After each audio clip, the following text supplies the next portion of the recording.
Hello, egg వెజిటేరియనా non వెజిటేరియనా? కోడి ముందా గుడ్డు ముందా?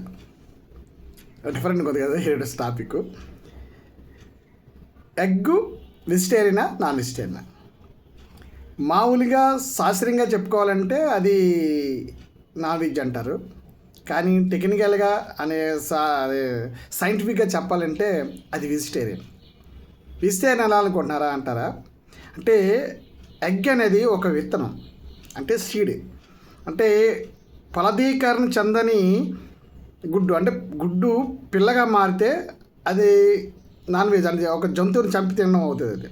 సో అది ఒక వెజిటేరియన్ అనమాట, ఒక విత్తనం లాడదనమాట, ఫలదీకరణ చెందదు. అంటే ఎలా అంటారంటే, మీరు పాలు ఉన్నాయనుకోండి, పాలు ఎలాగొస్తాయి? ఒక కావులో నుంచి బ్లడ్ కాస్త మిల్క్ కింద మారి మనం బయటకు వస్తుంది, మనం అది తీసుకుంటాం. అది నాన్ వెజ్ అవ్వదు. జస్ట్ లైకే ఇది కూడా, ఎగ్ కూడా ఒక విత్తనం అనమాట. అది ఫలదీకరణ చెందని గుడ్డు కాబట్టి, విత్తనం కాబట్టి అది